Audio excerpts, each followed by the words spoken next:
तो चलो दोस्तों, आज का मुद्दा सीखते हैं, बहुत ही मजेदार चीज। ठीक है, अब देखना ये सीन क्या कहता है और इससे हमें क्या बात समझ में आती है। क्या ये हमारे मैनेजमेंट पे भी लगता है, नहीं लगता? क्या हेनरी फ्योल ने बॉर्डर पिक्चर पहचानी नहीं पहचानी बॉर्डर रिलीज से पहले? रहा है वाक देने वाला तू बॉर्डर। अगर इन सब ने क्या बताओ भाई, रहमान डकैत को देख के बाद में हंसना। पहले ये दिखाओ, पहले बताओ कि भाई अगर इस तरीके से, है ना, अगर इस तरीके से हर कोई अपनी प्रॉब्लम का बहाना बना के घर चला जाएगा तो ये जंग कैसे जीत जाएगी, जंग कैसे जीत जाएगी, है कि नहीं बात? सनी देओल कह रहे नहीं कह रहे? बताओ, मैनेजमेंट के प्रिंसिपल में इसको क्या बोलेंगे? गलत जवाब। बहुत जानबूझ के खोल रखा था डिसिप्लिन, ताकि बच्चे डिसिप्लिन बोले। गलत जवाब, है कि नहीं बात? ये तो मैं सोच, यही तो तुम्हें समझ रहा था। नहीं बाबू नहीं, अब सुनना ध्यान से। तुम नहीं समझ पाओगे, मुझे बताना। हाँ, निकम्मे वाला हो, तुम नहीं समझ पाओगे। हेनरी फ्योल ने बोला कि जो सनी देओल ने डायलॉग मारा उसमें मथुरा दास जी की गलती क्या है? मथुरा दास जी की गलती ये कि उन्होंने अपने घर परिवार को पहले रखा और देश को बाद में। कि भाई क्या कहते हैं, कल को जंग होने वाले पाकिस्तान से, है ना, 71 का वो दिखा रखा है बॉर्डर, है ना, कल को जंग होने वाली पाकिस्तान से, ठीक है, और तू छुट्टी लेके कहाँ जा रहा है? घर जा रहा है। ऐसे तो सबके घर में प्रॉब्लम है। तो मथुरा दास जी ने अपने पर्सनल मैटर को ऊपर रखा और देश को पीछे रखा। बल्कि आर्मी क्या सिखाती है कि देश को पहले, भैया भर्ती हो गए तो देश को पहले रखना है और घर को बाद में रखना है। अब ये बात इतनी बड़ी, तो मिलिट्री वाली तो बहुत बड़ी बात होगी भाई, जंग की बात है। हेनरी फ्योल कह रहे हैं क्या ये बात, ये इतनी बात को तुम अपनी कंपनी में नहीं लगा सकते? है ना, कैसे? कंपनी का प्रॉफिट पहले और अपना पर्सनल प्रॉफिट बाद में, है ना। अब इसका एग्जाम में क्वेश्चन कैसा आएगा? हाँ, यानी कंपनी का सर्वाइवल जरूरी है ना। तो एग्जाम में क्वेश्चन आएगा, company is in loss, company is in loss, but bonus of the employee due. Bonus क्या है? ड्यू है। एम्प्लॉय 1 कह रहा है मुझे तुमसे कोई मतलब नहीं, कंपनी प्रॉफिट में लॉस हो, तुम्हारा काम कर रहा हो ना, सैलरी तो मिलेगी मिलेगी क्योंकि भैया घर भी चलाना, बोनस चाहिए। Employee demand bonus. समझिए क्वेश्चन। अब यही सीयूईटी में भी बन जाए क्वेश्चन, यही बोर्ड का बन जाए, कॉमन क्वेश्चन आते हैं, है ना। सीयूईटी में एमसीक्यू बेस बनेगा, बोर्ड में केस स्टडी बेस बनेगा, लाइन यही लिखी होगी जो चीट कोड मैं तुम्हें देता हूँ। एम्प्लॉय 2 तुम्हारी तरह बहुत अच्छा था, कह रहा भैया पहले कंपनी बचा लो यार, हम तो बचे ही रहेंगे, कुछ ना हो रहा बोनस में, है ना, सैलरी तो दे ही रहे हो। दूसरे एम्प्लॉय ने क्या बोला? दूसरे एम्प्लॉय ने क्या बोला? बोनस मत दो, कंपनी को कंपनी सर्वाइवल कर लो। अगर मेरे जैसे और एम्प्लॉय मिल रहे हैं तो उनसे भी कह दो कि भैया बोनस मत लो और सर्वाइवल कर लो। कौन सा प्रिंसिपल वॉयलेट और कौन सा प्रिंसिपल फॉलो, है ना। इतने सारे बोल के तुम पहचान नहीं पाए, तो ये महान प्रिंसिपल जो सनी देओल के थ्रू हमें पता लगा, इस महान प्रिंसिपल का नाम है subordination of individual interest over general interest. मिल गया? Yes. Subordination of individual interest, है ना, ओवर जनरल इंटरेस्ट।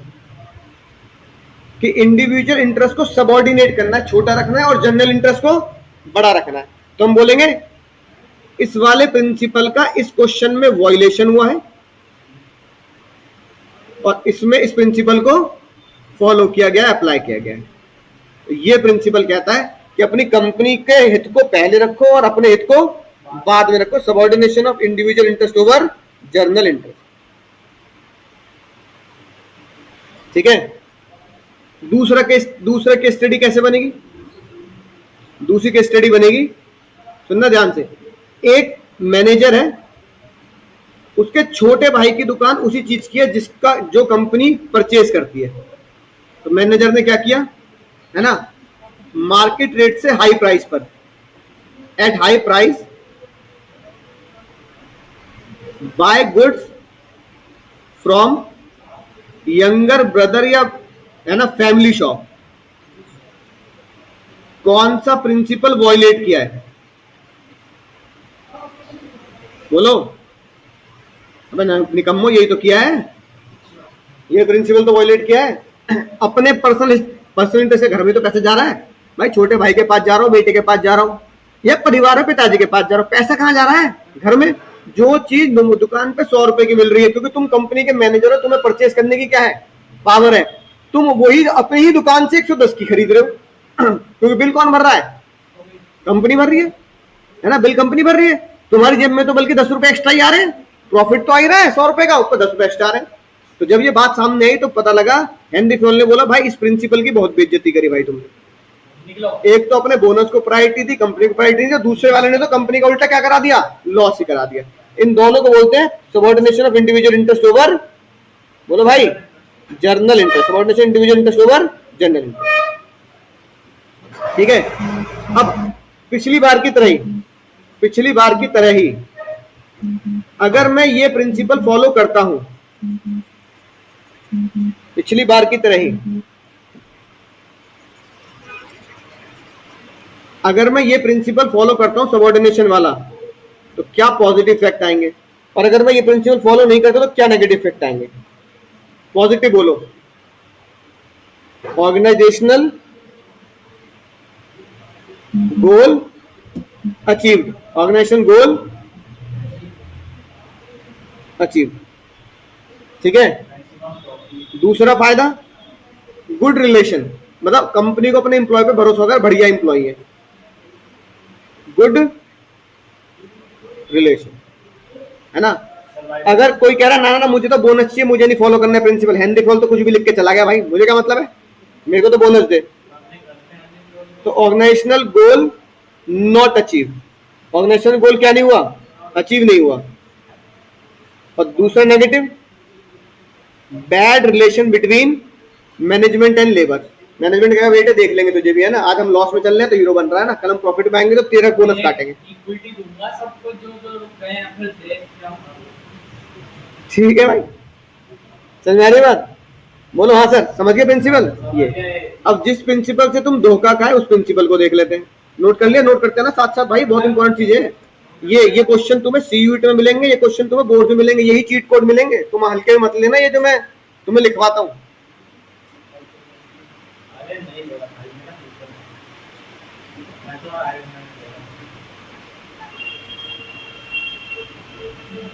अब देखो अगली बात, ऐसे ही एक मूवी और आई है ना, उसको ढूंढना बड़ा मुश्किल है, कई मूवी यूट्यूब पे मिलती नहीं है ना। एक मूवी थी आमिर खान की, उसमें आमिर खान को मिलता है नहीं, टी शर्ट बनाने का बहुत बड़ा ऑर्डर, टी शर्ट बनाने का, इधर ध्यान दो, बहुत बड़ा ऑर्डर। तो आमिर खान बहुत इमोशनली अपने एम्प्लॉयज के पास जाता है, कर्जा वर्जा ले लेता है वो कि टी शर्ट बनेगी। तो वो कहता है कि भाई देखो हमारी फैक्ट्री के ऊपर बहुत कर्जा हो चुका है, ठीक है, कुछ गुंडे वुंडे होते हैं वो नुकसान कर देते हैं। तो वो अपने एम्प्लॉयज से कहता है कि अभी मुझे मेरे पास तुम्हें देने के लिए कुछ नहीं है ना, पर मैं तुमसे एक वादा करता हूं, वादा, कहता मैं तुमसे एक वादा करता हूं कि जितना तुम काम कर रहे हो, देखो उससे अगर हम काम करेंगे तो क्या कहते हैं 1 लाख टी शर्ट का ऑर्डर आया है, हमारा सारी प्रॉब्लम इसी 1 लाख टी शर्ट के ऑर्डर से क्या हो जाएगी, पूरी हो जाएगी। तुम एक काम करना, अगर तुम जो लोग ओवर टाइम करना चाहते हैं वो थोड़ा सा ओवर टाइम करके मेरा साथ दें, है ना, दिन में तो काम कर रहे हो 8 घंटे, थोड़ा सा 4 घंटे और काम करो।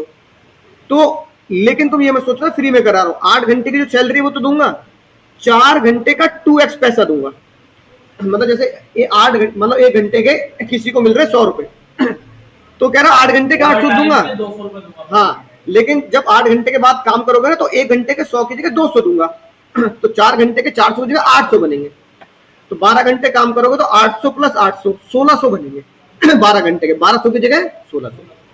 लेकिन उसने कहा देखिए पहले एक बात सुन लो, हाँ करने से पहले एक बात सुन लो, ओवर टाइम वाला पैसा दूंगा जब ऑर्डर कंप्लीट होके पैसा प्राप्त हो जाएगा, भरोसा करना पड़ेगा, क्या करना पड़ेगा, ओवर टाइम फ्री करना पड़ेगा अभी तो अगले महीने ऑर्डर पूरा होगा, उससे अगले महीने पैसा आएगा, तो 2 महीने वेट करना पड़ेगा, 2 महीने के बाद तुम्हें 2x पैसा मिलेगा, 2 महीने के बाद तुम्हें क्या मिलेगा, डबल मजा मिलेगा, डबल मजा 2x पैसा मिलेगा।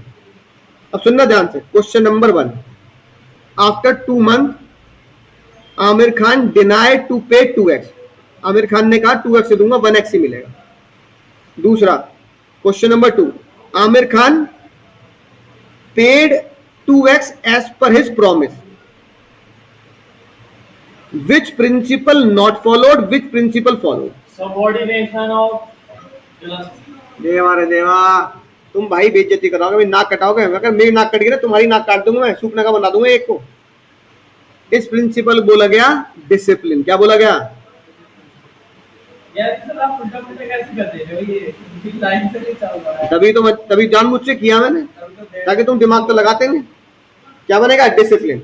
डिसिप्लिन के दो मतलब होते हैं। डिसिप्लिन का पहला मतलब होता है जो बच्चा सोचता है क्या कि रूल्स एंड रेगुलेशंस फॉलो करने हैं, लड़ाई झगड़ा नहीं करना, डिसिप्लिन से रहना है।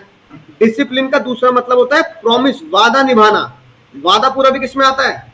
बोलो, डिसिप्लिन में। तीसरा, जेल तक की नौबत, यानी कि ऐसा कौन सा प्रिंसिपल है जिसमें कोर्ट कचहरी के चक्कर भी लगा सकते हो? कौन सा होगा? डिसिप्लिन। भाई तोड़फोड़ करो तो पुलिस केस बन जाएगा, पुलिस केस बन जाएगा, कोर्ट जा पड़ते हो। तो हेनरी फ्योल का इकलौता ऐसा प्रिंसिपल है, इकलौता, जो कोर्ट तक की, जेल तक की नौबत ले आ सकता है। अगर तुमने क्या नहीं माना? कंपनी का डिसिप्लिन। वादा पूरा नहीं किया तो क्या क्या बनेगा? डिसिप्लिन, है ना। चौथा cheat code, judicial penalty. Judicial penalty का मतलब होता है कोर्ट ने कहा चलो 10,000 रुपए का जुर्माना, शीशा फोड़ दिया, कॉलेज में दंगे कर दिए, फैक्ट्री में दंगे कर दिए, सैलरी काटो इसकी। Judicial penalty. साथ साथ नोट करते चलेंगे। अगली बात, मैंने ये प्रिंसिपल फॉलो किया, मैंने डिसिप्लिन फॉलो किया, क्या फायदा होगा? भाई आमिर खान ने डिसिप्लिन फॉलो किया और 2x की पेमेंट दी, तो इससे क्या फायदा हुआ? इंप्लॉय लॉयल नहीं हो गए? इंप्लॉय कहेंगे बढ़िया भाई, अगली बार भी कहेगा ना तो ईमानदार से काम करेंगे। रिलेशन अच्छे होंगे नहीं होंगे मैनेजमेंट और लेबर के? आमिर खान ने कहा नहीं, नहीं पे कर रहा, बोल क्या कर लेगा? इसके क्या नुकसान है? Bad relation. अगली बार लेबर तुम्हारे लिए काम नहीं करेगी और तुम्हें 2-4 गालियां ही सुनाएगी। और गुडविल ऑफ कंपनी की बेइज्जती भी तो करेंगे बाहर जाके। कंपनी की जो बनी बनाई गुडविल है वो भी डिक्रीज होगी। और फिर लोग क्या करेंगे? लोग तुमसे बदला लेने के लिए रूल्स भी तोड़ेंगे।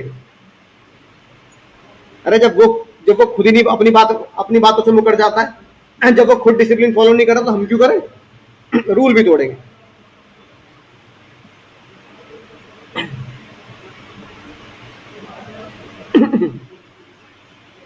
हटा दूं? समझ गए भाई? नोट कर लो जल्दी।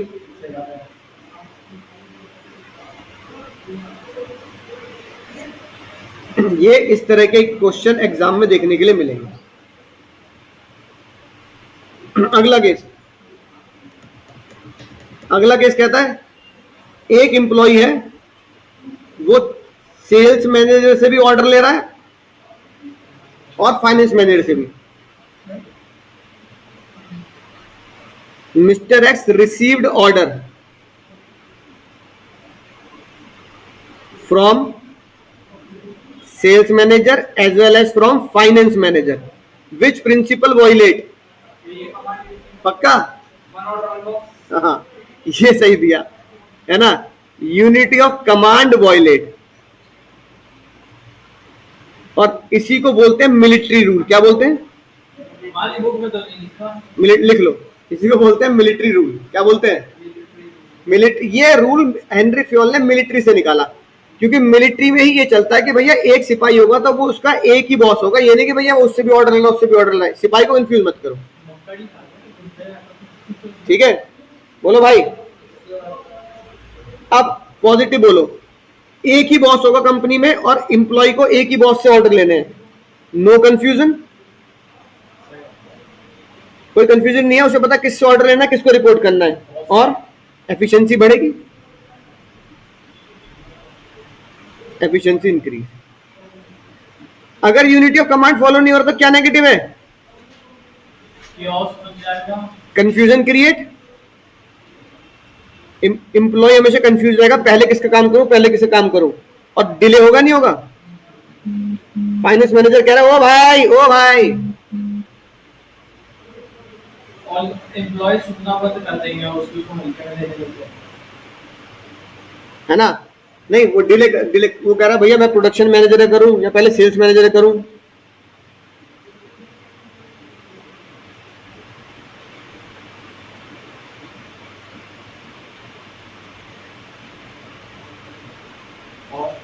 ठीक है, तो ये होगा डिले डिसीजन।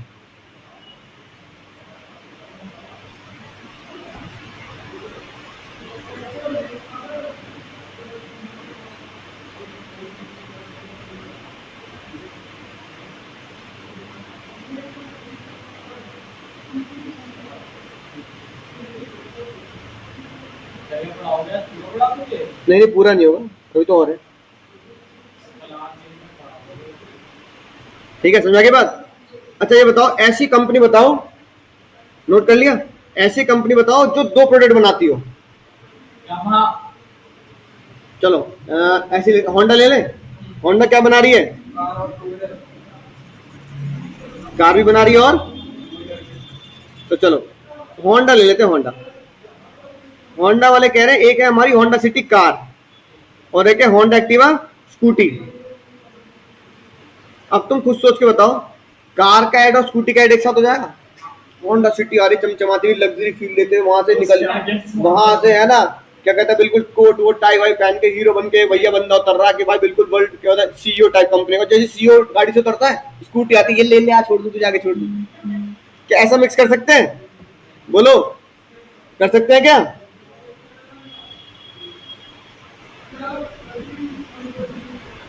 बोलो भाई। इसका मतलब चाहे कंपनी एक हो लेकिन दोनों के प्रोडक्ट क्या है, उनकी प्लानिंग भी क्या होगी डिफरेंट, उनकी एड भी क्या होगा डिफरेंट, उनकी लेबर भी एक होगी क्या? बोलो। अलग अलग प्लांट की अलग अलग लेबर, अलग अलग सैलरी, है ना? अब भैया कार का पेंट अलग मसला है और स्कूटी का पेंट अलग मसला है कि नहीं बात? कार की इंजीनियरिंग अलग कॉन्सेप्ट है और स्कूटी की हाँ वहां लग्जरी दिखानी है। तो हेनरी फ्यूल ने बोला कि भाई कंपनी अगर एक है और ऑटोमोबाइल में ही 2 प्रोडक्ट, ऑटोमोबाइल के 2 प्रोडक्ट बना रहे हो तो भी मजे मत लेना, हमेशा क्या करना, अलग अलग रखना, दोनों यूनिट अलग अलग निकालना। तुम ये बोलना कार यूनिट उस कोने पे है मेरठ में और नोएडा में हमारी स्कूटी की यूनिट, मिक्स मत करना कभी भी दोनों को, ना दोनों के एड को, ना दोनों के रॉ मटेरियल को, ना दोनों के डिपार्टमेंट को भी मिक्स मत करना। तो हेनरी फ्यूल ने बोला इसे बोलते हैं one head one plan. Head का मतलब होता है बाबू प्रोडक्ट, हेड का मतलब क्या होता है, वन प्रोडक्ट वन प्लान। एक प्रोडक्ट का एक ही प्लान होता है, एक प्रोडक्ट का एक ही प्लान, बोलो रे, एक प्रोडक्ट का एक ही प्लान, तो वन हेड वन प्लान। ठीक है, बोलो एग्जाम्पल याद रखोगे किसका? होंडा सिटी का। होंडा सिटी, ठीक है, सिविक सिविक अब बताओ होंडा सिटी ने दोनों को अलग अलग किया, which principle follow? Unity of direction, unity of direction. ठीक है ना? All units should aim toward the direction, पर उनका डायरेक्शन तो एक ही है, कंपनी का प्रॉफिट, लेकिन दोनों को क्या करना है, दोनों को रखना अलग अलग है।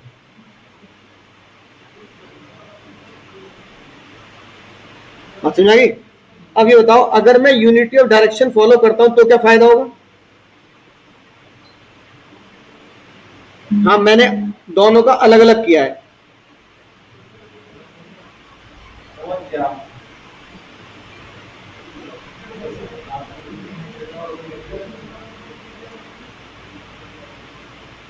बोलो क्या फायदा होगा? यूनिटी ऑफ एक्शन, यानी एक प्रोडक्ट अपने में ही क्या काम करेगा, अपने एक्शन में काम करेगा, ऑर्गेनाइजेशन के गोल अचीव होंगे। ऑर्गेनाइजेशन के गोल कैसे अचीव होंगे? वो कार का प्रॉफिट अलग जज करेंगे और स्कूटी का प्रॉफिट अलग जज करेंगे, है ना? अब देखो ये बताओ, तुम खुद सोचो होंडा वाले कितनी कार बेचने को बोलते होंगे एक साल में, कितनी कार, फिर भी टारगेट तो रखते होंगे इतना बेचना है, चाहे भाई प्रॉफिट कम करे चाहे लालच दे। ऐसा तो है नहीं कि होंडा कार खत्म होगी। 50-60 हजार, ठीक है चलो 50 हजार मान ले, साले 50 हजार बेच लो। और स्कूटी 50 हजार। दोनों के सेल्स टारगेट भी अलग अलग है ना, इसे बोलते हैं ऑर्गेनाइजेशन गोल। दोनों के गोल अलग अलग ही होते हैं, इसलिए अचीव भी वही करते हैं अलग अलग तरीके से। अगर हमने इन दोनों को मिक्स कर दिया तो वेस्टेज, वेस्टेज और confusion। साथ साथ कंफ्यूजन के साथ साथ कोऑर्डिनेशन नहीं होगा। तुमने कहा वो पेंट को बुला दिया, वो स्कूटी वाले पेंटर बुला लाया, है ना। अरे क्लच का वाल ताल लिया ही हो, वो स्कूटी का ताल लिया, चाहिए था गाड़ी का। हमने अरे स्कूटी का ताल लिया छोटे वाले, है ना, वो कार के लिया। तो क्या देगी कंफ्यूजन के साथ साथ no coordination. Wastage of resources. वैसे वापस भी रख देता वेस्टेज सॉल्व। इसे बोलते हैं one head one plan. Cheat code क्या है इसका? One head one plan. सबके स्टडी बना दो प्लस।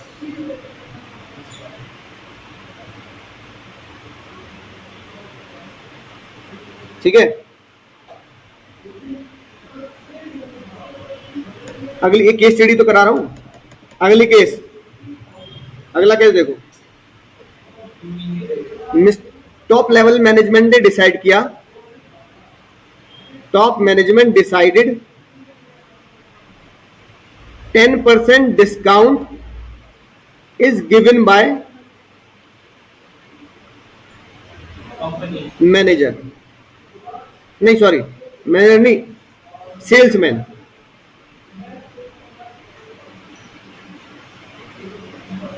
एंड above 10% discount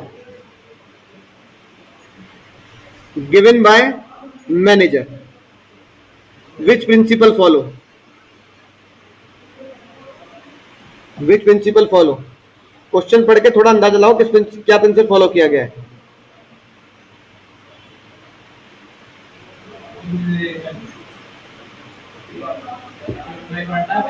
तो भाई बिल्कुल अकल मत लगाना ना, खोपड़ी खराब कर रखी तुमने मेरी भी और अपनी भी।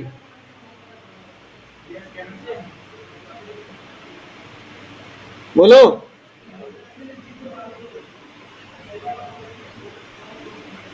नहीं नहीं नहीं। अरे भाई इसे बोलते हैं बाबू, याद रखना, गलती मत, पहली बार गलती कर रहे थे, ज्यादा पीट नहीं रहा तो मैं सिर्फ डांट रहा हूँ। सेंट्रलाइजेशन और डिसेंट्रलाइजेशन। सेंट्रलाइजेशन का मतलब होता है केंद्रीय, जैसे हम हिंदी में बोलते हैं ना सेंट्रल गवर्नमेंट, तो सेंट्रल गवर्नमेंट का मतलब क्या होता है?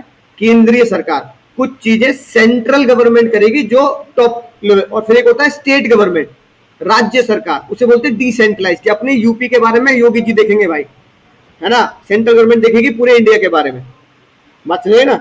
तो पाकिस्तान से क्या लफड़ा है, बांग्लादेश से क्या लफड़ा है, चाइना से क्या, अमेरिका से क्या, ये सेंट्रल गवर्नमेंट देखेगी। स्टेट यूपी गवर्नमेंट को, एमपी गवर्नमेंट को, हिमाचल गवर्नमेंट को लफड़ा, इसमें अड़ंगा लगाने की जरूरत नहीं है। तुम अपने यहाँ देख लो तुम्हारे के साथ क्या चल रहा है, तुम्हारे ही राज्य में क्या चल रहा है। तो ये डिसीजन लेगा सेल्समैन, इसे क्या बोलेंगे? इसे क्या बोलेंगे? अबे पागल, फिर भी क्यों देखो भाई से सेल्समैन ले रहा है, सेल्समैन, सेल्समैन मतलब नीचे वाला, डिसेंट्रलाइज, डिसेंट्रलाइज, ठीक है। और मैनेजर लेगा 10 अबव 10%, सिर्फ मैनेजर को लेना है, तो मैनेजर मतलब सेंट्रल टॉप लेवल में बैठा है, तो ये डिसीजन क्या होगा? सेंट्रलाइज। यानी कि अगर एक छोटा सा एम्प्लॉय, सेल्समैन, पियोन अगर कोई डिसीजन ले रहा है तो टॉप लेवल ने बोल दिया आप ये डिसीजन खुद ले लियो, भाई सामान बेच रहा है ना, डिस्काउंट मांग रहा है ग्राहक, तो 10% तक चिपका दे उसे, पहले 5% बोलियो, 8% बोलियो, फिर कहते हो डील करो 10 पे, 100 रुपए की चीज 90 पे ले जाओ। लेकिन फिर भी कह रहा है नहीं नहीं नहीं, 1 या 10 नहीं खरीदूंगा, 1000 यूनिट खरीदूंगा। तब फोन लगाइए मुझे, रुक जाओ सर से बात कर लूं, सर एक बहुत बड़ा ऑर्डर आया है, वैसे तो मैंने 10% बोल दिया, लेकिन वो कह रहे हैं 1000 यूनिट खरीदूंगा। अच्छा 1000 यूनिट खरीदेगा, अच्छा लब बात करा दे। हाँ जी सर यहाँ से बोल रहा हूँ, देखो सर 150 200 यूनिट होती है तो मैं 10% में मान जाता। अरे सर क्वांटिटी भी तो बड़ी दे रहा हूँ, थोड़ा डिस्काउंट कर दो यार। चलो ठीक है, काम करो 20% डिस्काउंट लो। तो अब देखो, यानी कि इतने बड़े ऑर्डर के लिए डिस्काउंट मांगना होगा तो टॉप लेवल से बात करनी पड़ेगी, ठीक है। छोटे मोटे डिस्काउंट दुकानदार दे देगा, कोई बात नहीं। तो दुकानदार जो डिस्काउंट दे रहा है उसे बोलते हैं डिसेंट्रलाइज। जैसे हम किसी भी शॉप पे जाते हैं, जैसे एम्प्लॉय कहता है इसमें 5-10% डिस्काउंट, लेकिन हम अड़ जाते हैं नहीं और देना है, तो वो फिर कहेगा कि आप इससे बात कर लो। तो वो क्या सेंट्रलाइज बात करते हैं? जो दुकान नहीं, जो मेन दुकान का ओनर होगा वो कहेगा अच्छा चलो इतने पे कर दो। वही तो बता रहा हूँ, यही क्वेश्चन आते हैं। तो नौकर दे रहा है तो डिसेंट्रलाइज, मालिक दे रहा है तो सेंट्रलाइज, इसे बोलते हैं सेंट्रलाइजेशन एंड डिसेंट्रलाइज। कंपनी कैसी होनी चाहिए? Centralize, decentralize, both. अब चलिए खोपड़ी से, चली गई हो। अब वो बैलेंस होना चाहिए। क्यों? अच्छा, अगर 100% सेंट्रलाइज कर दोगे तो 10% से लेकर 90% का डिस्काउंट नौकर ही दे देगा। नहीं फिर नहीं, अगर मान लो सब डिसेंट्रलाइज कर देंगे तो ओनर के हाथ में रहेगा, और सब कुछ सेंट्रलाइज कर देंगे तो सारी रिस्पांसिबिलिटी ओनर पे चढ़ हाँ। जाएगी, और वो बाकी तो उन्होंने बोला कि भैया छोटी मोटी बात तो तुम खुद ही कर लेना, बड़ी बातों की तो मुझे 100-200 को ऑर्डर खुद कर लिया, तो वो क्या बैलेंस क्या होना चाहिए? बैलेंस। तो इसे बोलते हैं decision making power with the top is centralize and decision making power with the junior employee is decentralize. Decision making power with the top is centralize. समझ रहे बाबू? इसलिए भाई होश में समझने का है। ये इस तरह के क्वेश्चन है। ये केस स्टडी तो करा रहा हूं यार मैं तुम्हें एक तरीके से। केस स्टडी की लाइन दे दी जो तुम्हें एग्जाम में चीट कोड की तरह क्या करनी है? पहचाननी है। सेंट्रलाइज डिसेंट्रलाइजेशन में हमने बैलेंस कर रखा है, क्या फायदा है?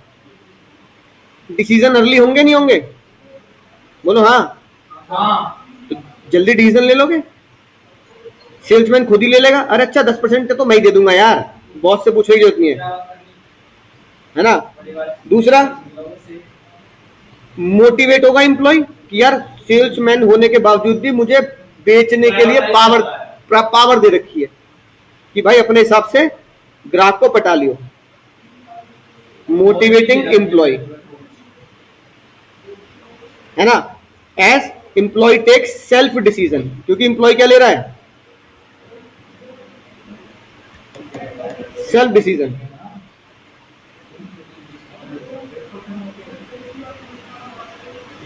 सेंट्रलाइज डिसेंट्रलाइजेशन नहीं है तो क्या लॉस होगा?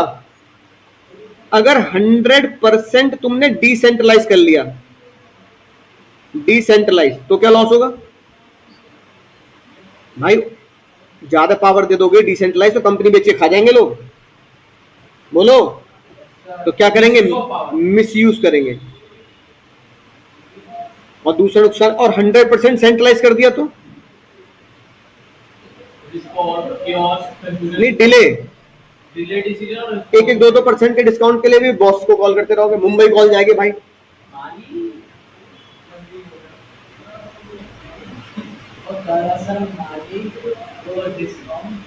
समझ में आ गई बात?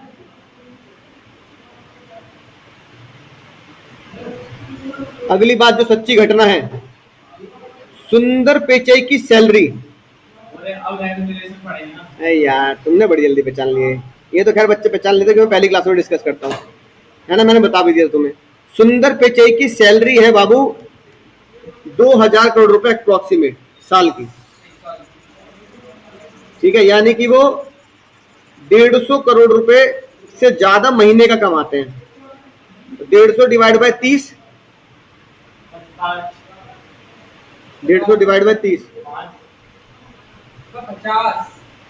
150 डिवाइड बाय 30, 5 करोड़ रुपए दिन का कमाते हैं। अब एक बंदा जो 2000 करोड़ रुपए साल के कमा रहा है, ये उसकी जो रेम्युनरेशन है, पे रेम्युनरेशन, ये कम है या ज्यादा है? हाँ बहुत ज्यादा है भैया। सर कम कैसे कह रहे हो? ज्यादा नहीं, बहुत ज्यादा है। गलत जवाब। फंस गए ना तुम। मुझे पता था भाई दोनों पार्टी सेटिस्फाइड होनी तुम, चाहिए। मुझे पता था तुम जैसे बालक पढ़ने के बाद भी यहीं फंसेंगे, तभी तो तुम्हें कोचिंग की जरूरत है कि एग्जाम में गलती ना करो। सही लगाई तुमने भी हिस्ट्री कोचिंग। रीजन समझ गए क्यों? फेयर रेम्युनरेशन मैंने क्या बताया था? दोनों पार्टी सेटिस्फाइड होनी चाहिए कि मामला ठीक है। अगर तुम ये सवाल सुंदर पिचाई से पूछोगे ना, मैं तो बड़ा खुश हूं। नहीं, वो ये नहीं कहेगा मैं खुश हूँ, पता क्या बोलेगा? ठीक है, हाँ ठीक है। बस ज्यादा। अच्छा अब वो कहेंगे, अब उनसे पूछेगा अच्छा सर, अच्छा तुम्हें लगेगा कम लग रही है ना, अच्छा तो छोड़ के दूसरी कंपनी में चले जाना। वो कहने लगे कम नहीं है, सही है, चल जा रहा है ना। हाँ, तो वो कह रहे हैं, अब तुम कह रहे हो कि भैया एक मिनट सुनो मेरा, तुम कह रहे हो भैया मैं आपका पॉडकास्ट मैं इंटरव्यू तो ले रहा हूँ आपका, पर मेरे हिसाब से तो ज्यादा है। तो पता क्या बोलेंगे? अबे तेरे हिसाब से तो ज्यादा है, मेरे कंपनी वाले शकल तो देख ले अपनी। नहीं, मेरी कंपनी वाले तो सिखा रखे हैं, तो क्या दिक्कत है ना, शकल तो देख ले अपनी, मुझसे पूछ। मेरे हिसाब से ओके है, ना कम ना ज्यादा है कि नहीं बात? कल को कोई दूसरी कंपनी कह देगी ना 2000 करोड़ की जगह 3000 करोड़ ले, तो गूगल छोड़ के निकल लूंगा मैं। वो तो गूगल वाले है ना, मुझे जाने नहीं देते क्रोम के चक्कर में। क्योंकि गूगल क्रोम का सारी कोडिंग, मतलब ये कहा जाता है अगर सुंदर पिचई ने गूगल छोड़ दिया तो उसी दिन गूगल क्रोम क्रैश हो जाएगा। नहीं ऐसा था, जब एज एज लॉन्च कर रहे थे ना माइक्रोसॉफ्ट में, तो गूगल पे वो आ गई थी क्राइसिस ही क्या करना। हाँ। तो वो अपनी पेंड्राइव में कोड लेके आया था गूगल क्रोम का, तो इसलिए कंपनी बची, फिर उसको सीईओ बना दिया खुद को। गूगल मैप, ये जितने भी फीचर है गूगल मैप ड्राइव, वो सब भी वो उसी के आइडिया है। जिस दिन अगर सुंदर पिचई ने गूगल छोड़ दी उस दिन Google map Google Chrome crash हो जाएगा। मतलब तुम्हें लगेगा मजा नहीं आ रहा है ब्राउजिंग में। फिर गूगल में 4 रंग नहीं रहेंगे, गूगल मैप। अब सुनो ध्यान से, इसे बोलते हैं रेमुनरेशन। तो 800 करोड़ रुपए ना कम है ना ज्यादा है, क्या है? ठीक ठीक है। ओके है। ओके को हेनरी फोर्ड ने क्या बोला? फेयर है। इतना उसकी काबिलियत के हिसाब से बनता है तो उसने मांग लिए, और कंपनी इतनी काबिलियत के हिसाब से उसको पैसा देने में खुश है, सेटिस्फाइड है, तो वो दे रही है। आप इसे ओवर रेमुनरेशन नहीं बोलोगे। ओवर रेमुनरेशन जब बोलेंगे जब गूगल के इक्विटी शेयर होल्डर्स की स्टेटमेंट आ जाए कि भाई हमने गूगल में इतना पैसा लगा रखा है, इक्विटी शेयर खरीद रखे गूगल के, है ना? हाँ, और वो आज वो कह रहा है कि 5,000 करोड़ रुपए लूंगा, तो ज्यादा मांग रहे हो, तब आप बोलोगे ओवर प्राइस्ड।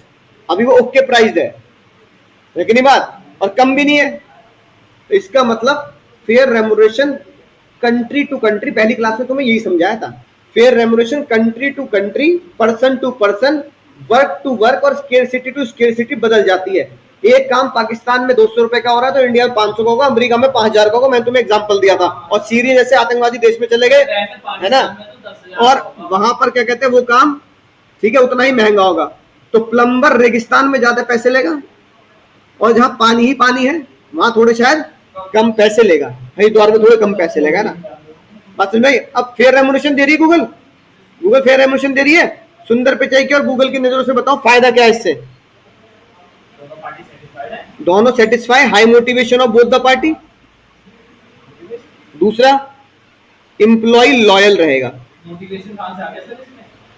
ठीक है, हाई मोटिवेशन रहेगा ना यार, कंपनी अगले साल 10% और बढ़ा देगी, 2,200 करोड़ हो जाएंगे, अगली बार इक्विटी दे देगी, है ना, ये हो जाएंगे। ठीक है, तो नेगेटिव पॉइंट क्या है? अगर मैं फेयर रेमुनरेशन फॉलो ना करूं, अगर सुंदर पिचई को 2,000 करोड़ की जगह 1,000 करोड़ दें, तो सुंदर पिचई नई नौकरी ढूंढ रहा होगा बैक एंड में, है ना, तो उसको लो मोटिवेशन रहेगा, क्या कहेगा यार मेरे काम की वैल्यू नहीं है, दूसरी कंपनी मेरे काम को वैल्यू समझेगी, तो एक काम करता हूँ फायरफॉक्स ज्वाइन कर लेता हूँ, ओरेकल ज्वाइन कर लेता हूँ, एज ज्वाइन कर लेता हूँ, ओरेकल ज्वाइन कर लेता हूँ, है ना, राइट। और दूसरा, अनसर्टेनिटी ऑफ एम्प्लॉय कभी भी छोड़ के चला जाएगा, अनसर्टेन, कभी भी एम्प्लॉय छोड़ के चला जाएगा, कभी भी एम्प्लॉय नोटिस दे देगा भैया मेरा तो होगा हिसाब किताब कहीं और, मैं रिजाइन दे रहा हूं क्योंकि तुम मुझे उतने पैसे नहीं देते, वो मुझे ज्यादा पैसे दे रहे हैं। इसलिए फेयर रेमुनरेशन, अगर तुम्हें अपने एम्प्लॉय पे भरोसा हो, तुम्हारा एम्प्लॉय तुम्हारा नौकर नहीं है, असेट है, कि भाई इसके बिना काम नहीं चलेगा। जैसे गूगल का सुंदर पिचई के बिना काम नहीं चलेगा, रिलायंस अंबानी मुकेश अंबानी के बिना काम नहीं चलेगा, तो उन्हें असेट मान रहे हो अपने एम्प्लॉय को, तो भाई फिर तुम्हें उसको रोकने के लिए रेमुनरेशन फेयर करनी पड़ेगी और हर साल फेयर तरीके से बढ़ानी भी पड़ेगी। बोलो बाबू, बात समझ में आ गई? ठीक है, एक मिनट बस, चलो एक दो होमवर्क ले लो बस, मैं ऐसे ही बोल देता हूँ, होमवर्क लिखो, किताब तो है, फिर डिस्कस कर लेंगे अगली क्लास में, घबराओ नहीं।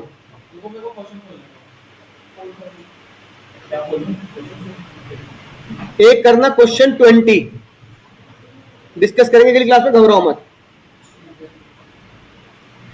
20 और 21 दो क्वेश्चन कर लो बस, और ईमानदारी से करके लाना चीट कोड के द्वारा बाबू, 20 और 21, ठीक है। बच्चे दो क्वेश्चन होमवर्क में है, अगली क्लास में मिलेंगे दोस्तों, tata bye bye, take care. Exam में पूरे नंबर लाने, स्कूल में नाम रोशन करना है।